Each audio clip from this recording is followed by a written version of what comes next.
Welcome to Get Paid for Your Pad, the definitive show on Airbnb hosting, featuring the best advice on how to maximize profits from your Airbnb listing, as well as real-life experiences from Airbnb hosts all over the world. Welcome. We are your hosts, Josefa Kapadia and Jasper Rivers. Get paid for your pad. Get paid for your pad. Get paid for your pad. Get paid for your pad. Get paid for your pad. Get paid for your pad.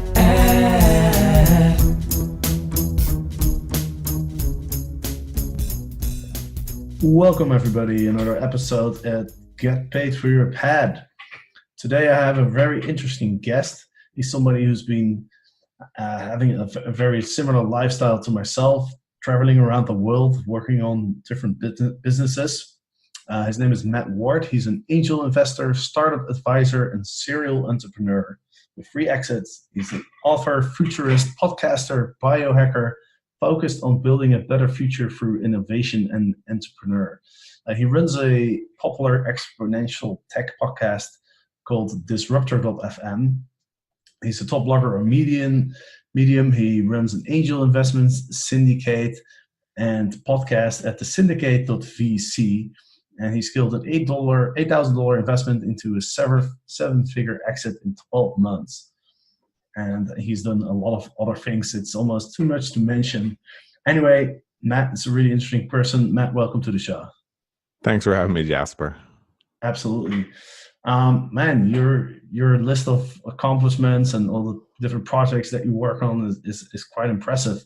The first thing I wanted to ask you, we'll talk about Airbnb, but the first thing I want to ask you is, how do you manage to sort of divide your time? Where do you find all the time to work on all these different projects?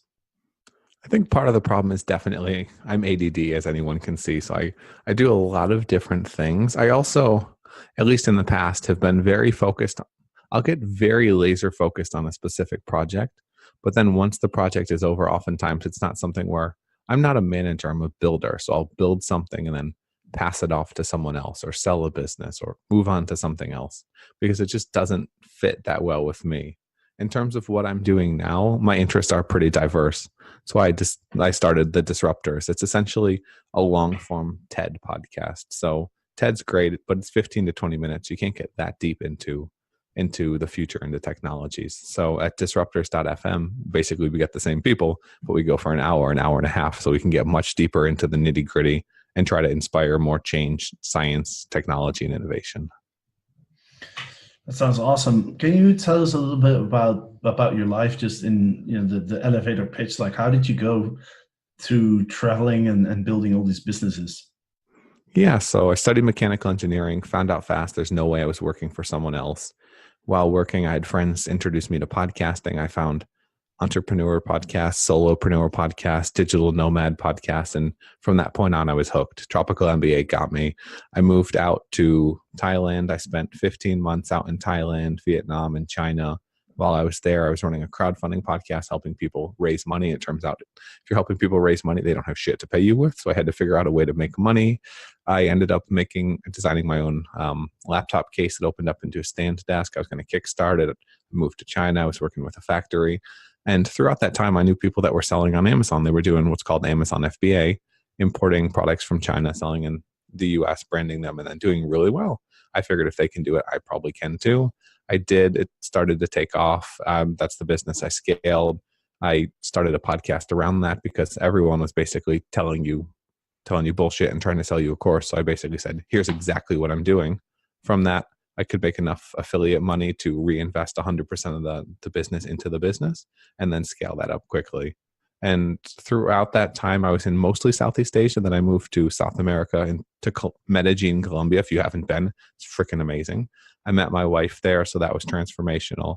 I ended up going back to Switzerland and the US to meet her family, Switzerland and Europe to meet her family, and then have been traveling around ever since.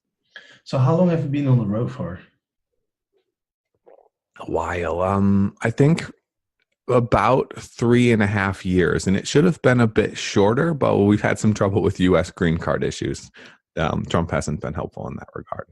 And now you've settled down somewhere, or? Now we're in the U.S. at least for a little bit. My wife has a green card now, and we're in Atlanta by my family. But then long term, we're not real sure because Atlanta's not that interesting of a city. Okay, well, I've never been, but I have been to Medellin, and definitely had a great time. Medellin has become a bit of a hub for digital nomads and entrepreneurs, hasn't it? Medellin is great. It's some of the friendliest people I've ever met. And in that, I forgot to add, we went to Cape Town, South Africa for 4 months, and I think that's going to be the next Medellin. So it's pretty darn cheap, and it's an incredibly different experience. You're in Africa, you can go on safaris, and it's also unlike any place I've ever been. Imagine taking London and slamming it together with like a Medellin or a Colombia. And that's what you have in South Africa and Cape Town specifically. You have extreme poverty next to relatively extreme wealth, and the dynamic is really strange, but the culture is really interesting, and the people are super friendly, and it's English. And they speak ancient Dutch in South Africa as well, which is quite funny for me. They do, and then also they have Zulu and Tosa, but in general, most people can get by with English as well.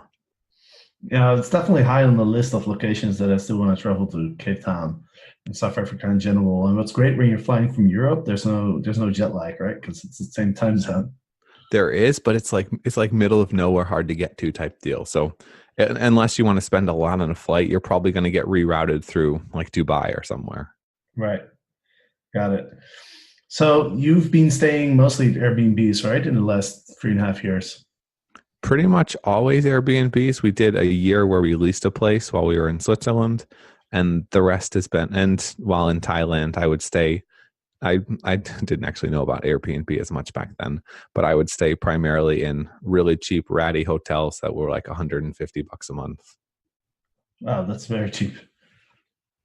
Yeah, it was a few years ago, but it was also, I mean, I was basically getting a room, didn't have a kitchen, it had a bathroom, and then kind of figure it out from there type deal. So what's your advice for Airbnb hosts? You have quite a lot of experience staying with hosts. What's sort of like the best and the worst experiences that you've had? I'd say number one is just good pictures. If it's not good pictures, I'm going to skip it. If you don't show what the kitchen looks like, what the burners look like, what the bathroom looks like, just going to skip it. Now being married and having a 1-year-old, if your house is in any way, shape, or form kid friendly, make sure you put that on there, because no one's listing any of that stuff. A lot of people say no kids allowed or anything like that. But if you want to suddenly have a nice boost, just make that very prominent. Kid friendly, easy, something like that. Same thing with pets if you're willing to do pets. In terms of what has gone well or not well, I like when the Airbnb hosts, I like when they're there to say hi, but they also have some type of like get up to speed fast guide. Here's the Wi-Fi password. Here's the closest grocery store. Here's if you need coffee, etc. The simple things like that, where you can put it up once, you can have it as like a little laminated piece of paper, etc. You can just do that, but then it continues to kind of pay for itself by saving you time and making people happier. You mentioned something that I think is becoming more and more important for Airbnb hosts as more hosts are entering the market. You know, how do you stand out? And I like what you're saying about focusing on people that have kids, because you're right. A lot of people have listings that aren't suitable for children. What are some things that hosts can do to make their house more kid friendly? Like what are the things that you would look for? So I would say most people aren't going to have their outlets and stuff covered up, and that's not a big deal. Everyone knows that. The biggest thing is wires and cleanliness. Like the last apartment we lived in, it was relatively small in Switzerland, but we moved in, and then thank God my wife's parents were there, because we had a solid hour and a half of moving heavy objects, moving things that were going to come off the table and break. And some of that stuff you can't really help if you want it to be good for normal people. But a big part of it was also getting cords and stuff either tied up, rolled up, taped up, so that they were not loose, not there to be tripped on, not there to be ripped out of the wall and put into the mouth type deal. So little things like that. If you have an elevator in your building, make sure you highlight that, because it's a pain in the ass. If you need to get a baby in a stroller or groceries up the stairs, stuff like that, where a lot of times some things are implied, but they're not really directly stated. Get all that stuff in pictures, because that's a lot of times the differentiating factor, so to speak. Yeah, I think that's a good point because a lot of guests, and I want to ask you if you do this, but a lot of guests seem to not read the description, and so they kind of go by the pictures for information. And I'm guilty to that as well. Like when I book an Airbnb, I often just don't read the description. I look at the pictures, and if I see what I like, then I'll just go ahead and book it. And I won't actually take the time to read the whole description. How do you do that? I'll usually read, but my process is usually, okay, let's look through, let's set the filters for what we need. Let's set the price filters. Let's look through, and then I'll save a bunch to a list of whatever city it is. And then my wife has much higher standards than I do. I'm basically looking, is there a bathroom that looks okay? Is there a kitchen that has burners? Is there a refrigerator? If it's got the basic stuff and doesn't look horrible, okay, we can, is it in a decent location? Okay, we save that one. And then she'll go through and filter more and look through the listings. And does it have internet? Internet is incredibly important. Put your internet speeds in your listings, especially if they're good internet speeds, because especially for digital nomads, people that work online, that's a make or break type thing. Yeah, absolutely. That's the same for me. That's why I always recommend that instead of just mentioning the Wi-Fi speed, like I put up a picture in my photo gallery with That's smart. just a screenshot of a speed test, that you can do online. That's smart. And I think it's really good to provide as much information in the pictures, especially because a lot of people, in the selection process, they're most likely not going to read the description. I mean, once you've booked the place, maybe people will go through the description, or maybe at the later stages of the selection process. But initially, you're just going to go through a bunch of pictures, and you're going to make a pre-selection based on that, just like you explained, right? And so the more information that you can display in the photos, I think the better. Yeah, absolutely. And if you know how marketplaces work, you can game a bit of the reviews and the keywords and stuff. Airbnb wants the listings that get clicked on and get purchased. So if you figure out what drives that, then you can kind of drive Airbnb's algorithm. So you obviously know a lot about travel. Like, what do you think is the future of Airbnb? I mean, there's rumors that they're going to go into travel of airplanes and flights and stuff. Like, what are your thoughts? I think it would be silly for them to go into travel. The margins are so bad. It's the reason why you're paying more baggage fees every time. It's the reason why they're making carry-on smaller every time. Airline margins are something like 2 to 6%. If you look at it completely, Airbnb has something that's super high margin. I think they would get more into like the full-on like luxurious resort type experiences, like book your safari now through Airbnb type thing. I think that makes a lot of sense. They're already kind of starting to do this with this Airbnb experiences thing. I think they could do a lot of stuff in terms of just connecting people with restaurants, et cetera, and then getting affiliate commissions or something similar for helping restaurants get business. They could have that as advertising. They could have that as something that was organic. They could have it as something where hosts were writing essentially like certified Airbnb Yelp type listings or reviews for different restaurants. And then when those listings that the hosts, et cetera, or maybe Airbnb created drove traffic, then Airbnb paid them or Airbnb just made money off of that. I think there's a lot of things they can do. I think their monopoly is really, really strong. I think it's better than an Uber or anyone else just because it's international in nature. Have you ever done an Airbnb experience? I haven't done an Airbnb experience. Okay, I was thinking about doing one here in Barcelona. Like Barcelona is one of the strictest markets when it comes to hosting, but I looked at the Airbnb experiences, and there's a lot of Airbnb experiences here in Barcelona. I mean, it's a very touristic city.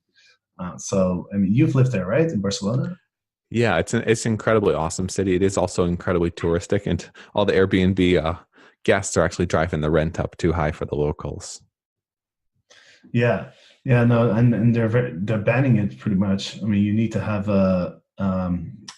like a certification, or you need to have a permit basically to do it now here in Barcelona, and those permits are very limited. So that's one way how they try to curtail Airbnb here. But the experiences seem to be flourishing here, and so I think that's what I'm going to get into with all the tourists here.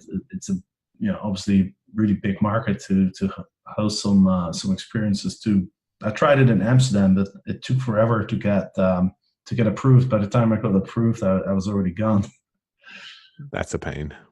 But now that I've settled down here in Barcelona, I'll have more time to explore that. What part of the city are you in? I'm in Eixample. Champlain. I don't remember that well. Yeah, it's very central, like not too far away from anything really. Anyway, Yeah, let's talk more about how you've managed to build that lifestyle while you're traveling, because I know a lot of people are interested in that topic. What advice would you have for somebody who is currently in, let's say, like a 9-to-5 job and who's thinking about changing up their lives, becoming an entrepreneur and traveling? What would your advice be? It depends on the economic situation, how much you've got saved in the bank. You need to have enough runway to be able to escape your costs, so to speak. So there's a couple of ways you could think about doing it. I think if you have a stable 9-to-5, you should start something on the side and use the money that you're making to both A, save money by cutting down on expenses, and then B, use some of the money that you're making to try to leverage whatever you're doing. So if it's starting an e-commerce store, if it's starting a blog, if it's buying more rental investment properties, etc., whatever it is that you're doing, start doing it now before you start traveling so that you're able to build up at least a little bit of traction. You're able to see, hey, this is kind of working. If I was to go from 10 hours a week to 60 hours a week to 50 hours a week, I could make this work. So once you start to have that, suddenly you think about it, maybe your expenses, you're living in, I don't know, New York, Boston, somewhere, your expenses might be a couple thousand a month. Well, if you're willing to jump over to Thailand or Vietnam or Medellin like I did, it's like $1,000 a month. And that's a big difference in terms of the amount of money that you'd be saving. So you would be cutting directly much less into your savings. I would get some traction going first before you make the jump, though, so you know what you're doing and you don't feel terrified about it. You feel instead worried, but not terrified. Yeah, and there's some hubs have been created, like in Chiang Mai, for example. I remember going to Chiang Mai in 2002, I think it was, and it was kind of like a sleepy village. But then last time I came there a couple of years ago, it was, I mean, there's thousands of digital nomads that had settled down there for that very reason, right? I mean, you could live of like $1,000 a month, then that really creates a big runway, right? If you have like $12,000 saved, that's a year. And you can have a pretty good life for $1,000 actually, right? Like in Vietnam, I remember in Ho Chi Minh City, I spent about $1,000 in a month, and I was still going out for breakfast, lunch, and dinner, and I was paying like $300 for a nice studio and my own bathroom. So it's like, even though you're only spending $1,000, you're living a pretty good life. I would say definitely yes. Get around other entrepreneurs and digital nomads as well, because it'll help you in terms of thinking differently and thinking outside the box. I learned a ton being in co-working spaces. So like in Chiang Mai in Bun Space, I would be working there and there'd be between 20 and 50 different nomads and entrepreneurs in there on a daily basis. You're meeting people, you're learning about what they do, you're learning about things you've never even known existed for business opportunities, ways to make money. I would say you probably want to have more than 12 grand banked, just because if you have to make the flights, etc., and then anything happens medically, you might get yourself in trouble. But yeah, in general, you don't need a lot of money to do it. It's a good way of thinking about it, especially if you're willing to sell the stuff that you have. You have a car, maybe you won't need the car anymore if you're really committing to it. So tell us a little bit about what you're currently doing. What's this Disruptor podcast about? So basically the idea of the podcast is humanity thinks on a much too short-term basis. And that's a big part of the problems that we have. We have climate change happening because we want to make money as quickly as possible without thinking about any of the consequences. We have humanity getting fat because we want to eat tasty stuff now without thinking about any of the consequences. And I think you can apply this across politics, across most fields.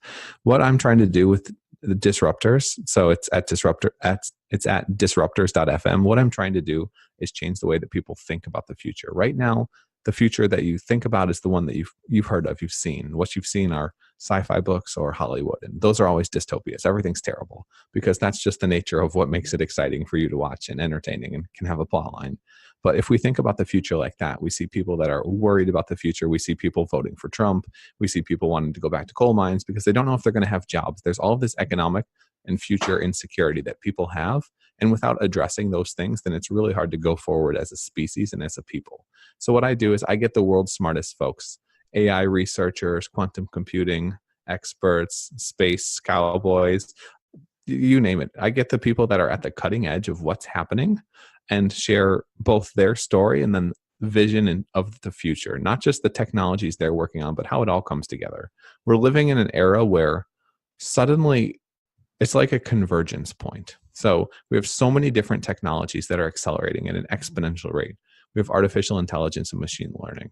Those are absolutely skyrocketing. We have the cost of compute absolutely dropping. We have the cost of personalized blood testing completely dropping. We have new CRISPR genetic editing that's progressing at much faster than Moore's Law rates. Moore's Law, the doubling of the computing power every 18 months and a halving of what you're paying for it. That's why you get a new iPhone, a new phone every 18 months or 2 years, and it's suddenly more powerful. It's suddenly cheaper, unless you're buying an Apple one. That's another story. But essentially what I do is I get the most interesting folks on so that we can inspire other people to look into these interesting fields. There's really no business for people to be going into advertising, to be going into finance, to be going into a lot of these industries, which are pretty much, what's the term for it? They're not negative. They're not positive. They're pretty much just arbitrage. If you're arbitraging, you're not really improving the future.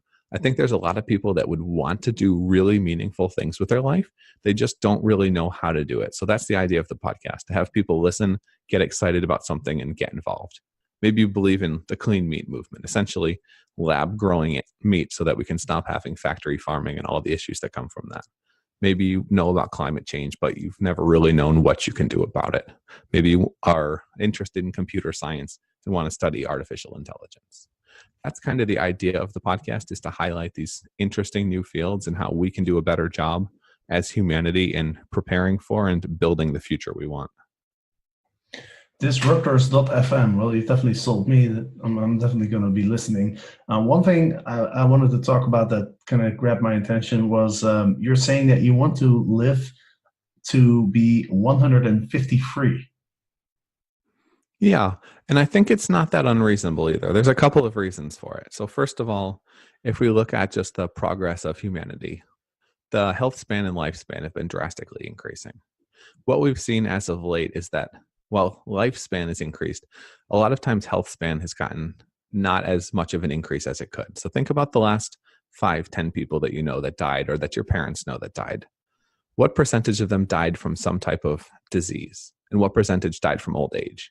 That's flip-flopped in the last 50 or so years. It used to always be old age. And suddenly we have more and more people dying of disease, Alzheimer's, dementia, ALS, Parkinson's. And what we're learning more and more about what causes these diseases. And it's primarily your DNA interacting with the environment inside your body and around you, epigenetics. So most of it is happening from inflammation in the gut, which is happening primarily from people eating food that their body doesn't process well, like wheat, like gluten, like sugar. Things that create inflammation, primarily processed carbohydrates, have been causing major problems with health in society. It's a big driver of healthcare issues today. So just from taking what we know, and it's a little bit more cutting edge, but taking what we know in terms of health and nutrition on a diet side, exercising, and then doing a little bit in terms of personalized supplementation and personalized medicine to see what works well for me and what doesn't. I think that brings you to the essentially, I mean, unless you're dealt a really shitty genetic hand, which is entirely possible, but that takes you to kind of the longer out time horizon, the 100-year, 110-year time horizon. That's something where people can live that long. People do live that long. It happens, and they're not even trying. So if you try, there's a good chance that you would make it that far. But the kicker is the technology and the technological progress. So to give you an idea, right now what's happening, there's a lot of different fields of research. We're understanding more and more about mitochondria, which are essentially the powerhouses of our body, and how to optimize those. Essentially, if you have cells that produce more energy, your cells are more awesome. If you have cells that produce less energy, you feel like shit. So we're learning a lot in terms of mitochondria. We're learning about fasting. So this is something I would recommend everyone do, but look into intermittent fasting and then fasting for health. It sounds a little bit silly and we don't really know why, but it seems like world religions picked up on something that does in fact work. So there's this process called autophagy. And what it is your cells in your body literally consuming itself. But it eats the bad cells first. So essentially, if you have cells that are dying, they're aging, they're mutated, etc., if your body goes into a state of fasting, anywhere from 16 hours to, you can go for much longer, but then it starts to eat itself. It starts to kill the bad cells. The bad cells are essentially what's driving a lot of the aging process, because if you have imagine it like you're cooking and you get a piece of mold into whatever you're cooking. Over time, the mold spreads and spreads and spreads. Eventually, that mold's cancer. So these type of things alone create optimum environment for living long. But the technology where we're at now with CRISPR, essentially the ability to edit your personal genome with essentially a laptop, you can get an 8th grader to do it. Obviously, we don't know as much as we will know, but over the course of the next 70 or 80 years, to say there will be no progress, I think is hopelessly naive. And to say there will be infinite progress is also naive. But to get to the point where you or I are living, in essence, forever, we need to do one thing and one thing only. So every year we get a year older. The only thing we have to do is have technological progress over the course of that year, find a way to reverse or add 1 year of life to every year. And once you get to that point, it's called the longevity escape velocity. If we're able to reverse about a year of aging for every year that passes, you live forever. And I think that there's a pretty fair chance, based off of the researchers I've talked to, that we're going to be living significantly longer, especially if we can live long enough to see some of these technologies come to fruition. I might not make it to 153, but if I don't shoot for it, I certainly won't. Because if you look at people retire at 65. The reason the retirement age was set at 65 and we had Social Security was that they looked at the numbers and people would die 1 to 2 years after they retired. They had no purpose and suddenly their body starts to shut down. And we see very similar things today. I think and that's also part of the reason why people are working longer. So they're also living longer now, which creates major problems. Social Security is suddenly failing. Plus the health of people living longer. None of us will have Social Security money if you're living in the US. But understanding that and the fact that having that purpose and having that belief is a big part of what makes you either healthy or sick. I think understanding that and then aiming big, aiming small, you'll end up small. But if you aim big, you have at least the potential to go big. One thing I want to touch on before I'll let you go is you talk about the ketogenic diet. And that's something that I've actually tried in combination with the intermittent fasting. And for those who don't know what that is, intermittent fasting means that you only eat for 8 hours a day and you don't eat the other 16 hours. I've tried that in combination with ketogenic. And I have to say, I've never had more energy than during that period. It took a couple of days though. Maybe it took up to a week, but the first couple of days I felt a little lethargic. But then after a week or so, I just felt like Superman. Oh, absolutely. Same experience. For the intermittent fasting, women should look into it and be a little careful if you're trying to get pregnant. You can have some issues. You might have to do a slightly longer window, like 10 hours or 12 hours, just depending on hormonal stuff. It's all the tests are always done on men. All the trials are always done on men, but it turns out women and men aren't exactly the same. But yeah, I would say very similar things. So keto worked very, very well for me. It can be negative as well if you do it for too long without managing your micronutrients well enough. So you'll start to become deficient in certain things unless you're doing a good job of that. My plan right now is alternating between a paleo type diet, like a low carb paleo, and a keto, and doing that with intermittent fasting every day. So I'll eat 8 hours out of the day. And I find that works pretty well. And that seems to be pretty healthy and helpful for me. I was super focused when I did keto. If you've done the MCT and butter in your coffee, then you notice what that feels like. When you're doing ketosis, suddenly you're able to fast. First time I fasted for 42 hours and I made it and it was like, yes, I did it. And I was doing it to see what it felt like, but also for the health benefits. But there's also major I wasn't doing the keto diet to lose weight. I was doing it just to see what it felt like, the mental benefits. And I definitely noticed those.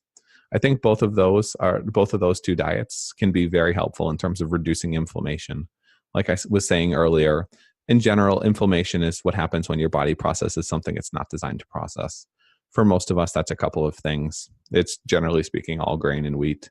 If you're eating it, our ancestors a long ways back did not eat it. And the way that the breads are processed now, they're not really going through fermentation. So it's not something that's great for your body.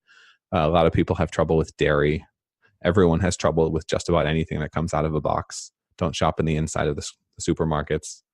And then, I think there's a lot of personalized stuff that you can do. So I recently ordered a test. It's at Nutrition Genome or something like that. It's like a 23andMe, but for the food you eat, because different people respond differently. It depends on where your essentially ancestors grew up. Because if you grew up and your ancestors grew up eating tons of rice, you might do better on that than someone who grew up eating, I don't know, lots of tomatoes. So the example's shitty, but you kind of understand what I'm saying.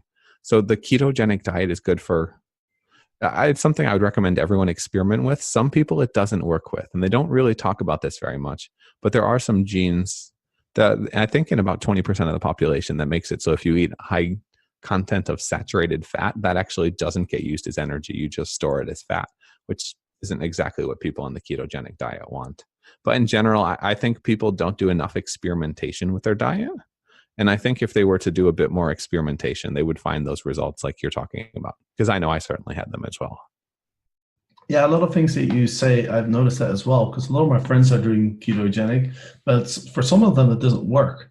And that's something that kind of confuses me a little bit. But I like what you're saying about, how our ancestors are eating, because I kind of feel like it was hard to get carbs in the past, right? Like 100,000 years ago. I looked at this website because some people would tell me like, well, but we used to eat all these fruits and vegetables and stuff, and those have quite a lot of carbs. And so I looked at a website where you can see what vegetables look like in the wild, and it's definitely not what they look like in the supermarket. And farming's only a relatively recent thing. And think about this is something I always find a little funny. So the reason why humanity was able to evolve into humanity and to grow larger brains was pretty much one thing and one thing only.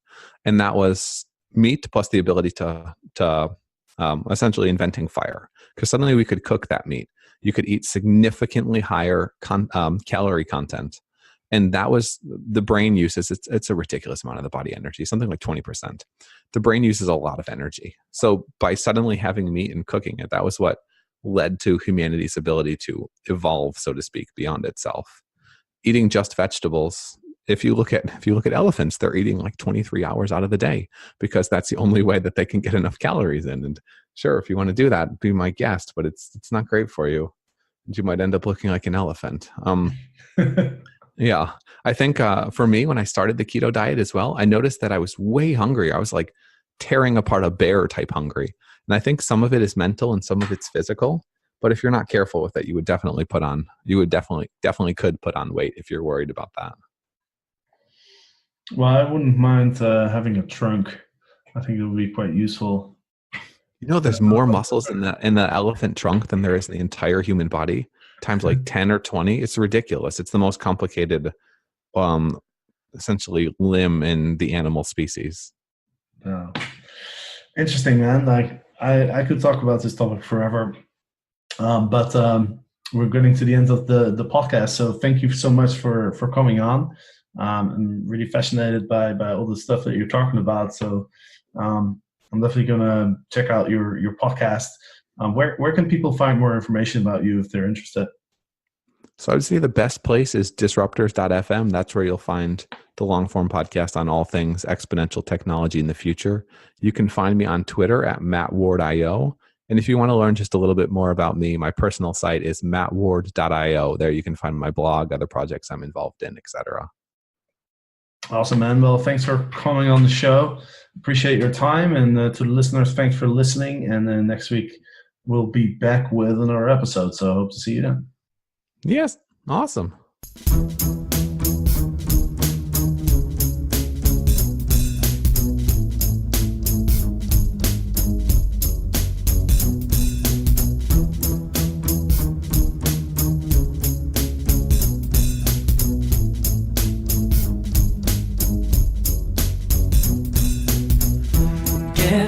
paid for your pet.